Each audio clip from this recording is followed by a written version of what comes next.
آج کی اس ویڈیو میں ہم بات کریں گے کہ طب میں مسلمانوں نے کیا خدمات ادا کی۔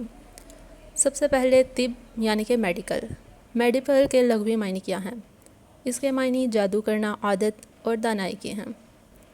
اسلام میں طب کا معنی علم العلاج ہے، یعنی علاج کے بارے میں علم ہونا۔ بقول المجوسی، صحت مند شخص کی صحت کو بحال رکھنا اور بیماری کی حالت میں اس کی صحت کی بحالی سے متعلق علم طب کہلاتا ہے، جہاں کہ بقول ابن سینا، صحت مند کی صحت کو قائم رکھنا اور بیماری سے اس کے علاج کے علم کو طب کہتے ہیں۔ طب کے فروغ میں مسلمانوں کا کیا کردار ہے؟ طب کے شعبے میں مسلمانوں نے گراں قدر خدمات سر انجام دی۔ بقول چارلس سارٹن، طب کے حقیقی ارتقاء کے لیے ہمیں اسلامی دنیا کا رخ کرنا پڑے گا۔ مسلمانوں نے طب کی ترقی میں اہم کردار ادا کیا، مثلاً طب کو باقاعدہ علم اور فن کا درجہ دیا۔ مسلمانوں نے طب کو باقاعدہ علم اور فن کے طور پر آگے بڑھایا۔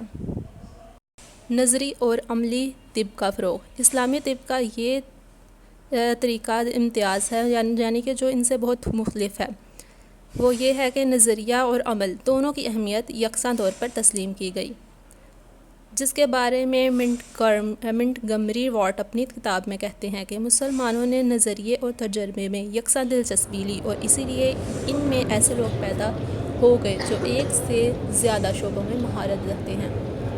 اسلام سے قبل نظری طب کو کوئی اہمیت نہیں دی جاتی تھی۔ مسلمانوں کا یہ بہت بڑا کارنامہ ہے کہ انہوں نے نظری اور عملی طب دونوں کی اہمیت کو محسوس کیا اور دونوں کو یکساں فروغ دیا اور دونوں میں توازن قائم کر دیا۔ مسلمانوں نے قدیم ورثے سے استفادہ کیا۔ مسلمانوں نے قدیم ورثے سے بھی استفادہ کیا اور ان میں موجود خامیوں کو دور کیا۔ قدیم طبی ورثے سے استفادہ کرنا اور اسے تباہ ہونے سے بچانا مسلمانوں کا عظیم کارنامہ ہے اور فن طب پر عظیم احسان ہے اور علم دوستی کی دلیل بھی ہے۔ انہوں نے اگر قدیم ورثے کو محفوظ نہ کیا ہوتا تو آج طب اور سائنس کی ترقی میں اس درجے پر نہ ہوتی جس درجے پر وہ اب ہے۔ قدیم کتب سے استفادہ، ورثے کے ساتھ ساتھ قدیم کتب سے بھی استفادہ کیا گیا۔ مسلمانوں کی سائنسی خدمات کا اہم پہلو یہ ہے کہ انہوں نے قدیم تہذیبوں سے حاصل ہونے والی کتب سے استفادہ کیا اور ان سے حاصل ہونے والی معلومات کو یکجا کر دیا اور اس کے ساتھ اپنی تحقیقات کو بھی شامل کر دیا۔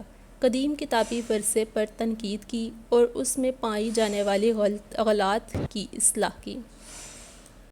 نامور مسلمان اتباع، جنہوں نے بہت زیادہ اہم کردار ادا کیا طب کے شعبے میں۔ ابن سینا ایک عظیم مسلمان طبیب تھا۔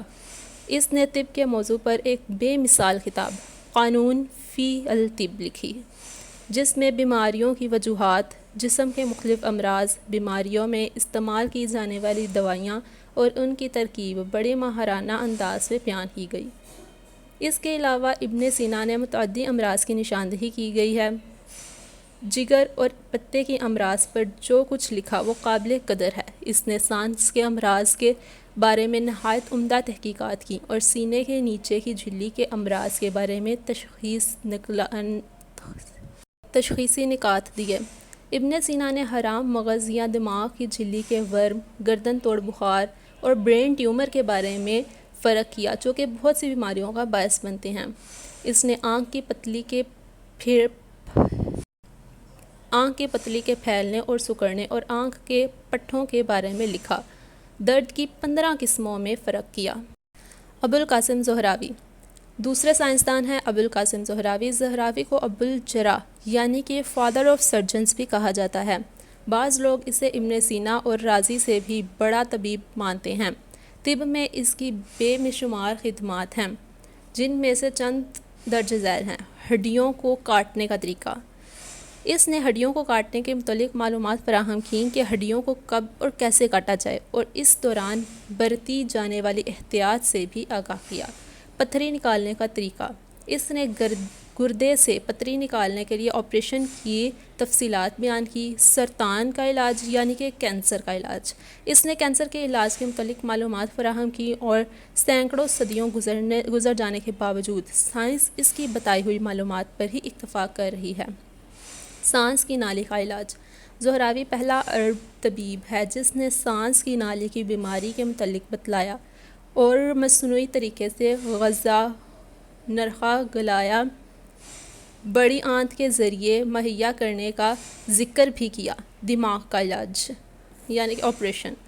زہراوی کی عظمت یہ ہے کہ اس نے سائنس کے غیر برقی آلات کے ناقص ہونے کے باوجود نہایت پیچیدہ قسم کے آپریشن کیے جن میں دماغ کے مسپرنٹس اور دماغ کی بیماریوں اور ان کا آپریشن کے ذریعے حل کرنا جدید دور کے لیے رہنمائے منزل کی حیثیت رکھتا ہے۔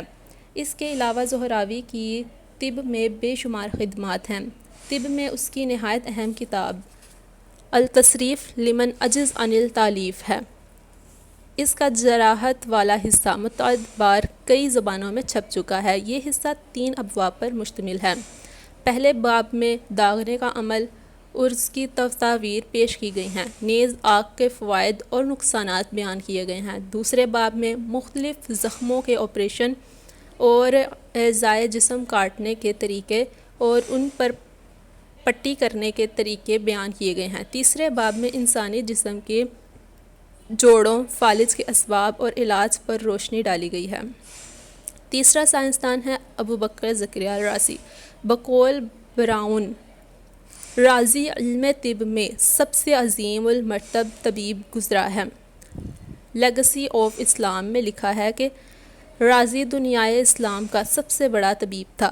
طب میں رازی کی کتاب الحاوی ہے بے مثال حیثیت رکھتی ہے۔ یہ کتاب جس میں اس نے پرانے طبیب غلطیوں کو درست کیا اور اس نے پرانے طریقہ علاج اور پھر اپنے تجربات پیش کیے ہیں۔ طب میں رازی کی چند اہم خدمات درج ذیل ہیں، یعنی کہ جیسے چیچک اور خسرہ۔ اس نے چیچک اور خسرہ الجرری والحسبہ کے نام سے کتاب لکھی جو اس موضوع کی سب سے پہلی کتاب ہے۔ اس میں اس نے ان دونوں امراض کی علاج کو ایک دوسرے سے الگ الگ کیا۔ اس مرض کے تدارک یعنی پہچاننے کی تدابیر اور علاج بھی بیان کیے۔ دوسرا کارنامہ سیسہ بطور مرہم۔ اس نے سیسے کو سب سے پہلے بطور مرہم استعمال کرنے کا طریقہ بتایا۔ اس وجہ سے اس کو یورپ میں البم فیزز کے نام سے یاد کیا گیا۔ مرکری بطور جولاب۔ رازی پہلا شخص ہے جس نے مرکری کو بطور جولاب استعمال کیا۔ زخم سینہ۔ اس نے جانور کی آنتوں کو زخم سینے کے لیے استعمال کیا۔ آنکھ کی پتلی پر روشنی کا اثر۔ اس نے آنکھ کی پتلی پر روشنی کے رد عمل کو تسلیم کیا۔ ہمیات کا علاج۔ اس نے ہمیات پر جو کتابیں لکھیں وہ طویل عرصے تک مشتمل رہیں اور ان کتب میں نئی نئی ادویہ اور علاج کا ذکر ہے۔ اس کے علاوہ اس نے عورتوں اور بچوں کے امراض پر کتب لکھیں، گردے کی پتری پر کتابیں لکھیں۔ چوتھا سائنسدان علی بن عباس۔ علی بن عباس بھی نامور مسلمان طبیب ہیں۔ ان کی مشہور کتاب کامل الصنایع طب پر لکھی گئی کتاب ہے۔ ان کے کارنامے درج ذیل ہیں جیسے کہ نظام شرعی کا تصور انہوں نے پیش کیا، رحم کی حرکات، زچگی کے دوران رحم کی مختلف حرکات کو بیان کیا، مردوں کے امراض کے بارے میں لکھا اور ٹیوبرکیولر گلینڈز کا آپریشن یعنی کہ سویلنگ ان دا نیکس ٹونسس کا آپریشن بھی انہوں نے ہی ایجاد کیا۔ پھر آتے ہیں عبداللطیف بغدادی۔ اس نے انسانی جسم کے اعضاء کی تشریح پر وضاحت سے لکھا۔ یہ پہلا طبیب تھا جس نے انسانی کھوپڑی اور چہرے کی ہڈیوں بشمول نچلا جبڑا کی تشریح کی اور یونانیوں کی بہت سی غلطیوں کی اصلاح کی۔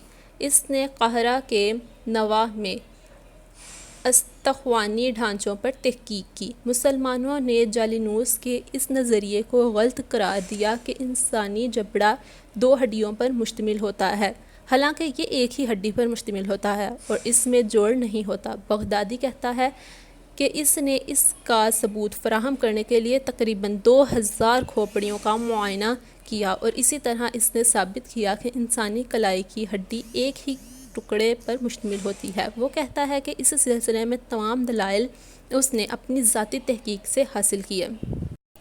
اس کے بعد ابن الخطیب۔ ابن الخطیب نے طاعون پر کتاب لکھی۔ طاعون یعنی کہ وبا۔ 14ویں صدی عیسوی میں یورپ میں طاعون پھیلا ہوا تھا اور لوگوں میں اس سلسلے میں طرح طرح کی توہم پرستیاں مشہور ہو گئی تھیں۔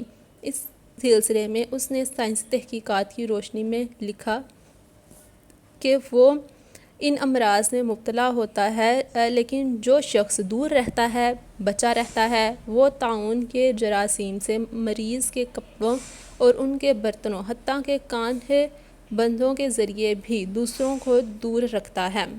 اس نے سب سے بہتر طریقہ احتیاط بتایا۔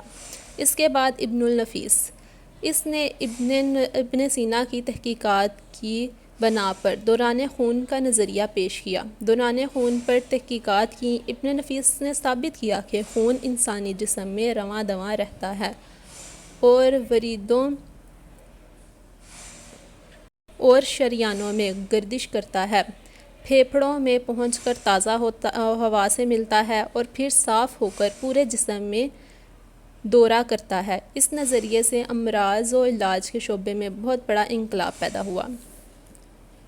الکندی، یہ پہلا شخص ہے جس نے ریاضیاتی بنیادوں پر کسی نسخے میں ادویہ کے تناسب پر تحقیقات پیش کیں۔ اس نے مرکب دوائی میں اجزاء کے تناسب کا نظریہ دیا، جو طب میں ایک عظیم انقلاب تھا۔ اس نے طب پر 20 کتابیں لکھیں۔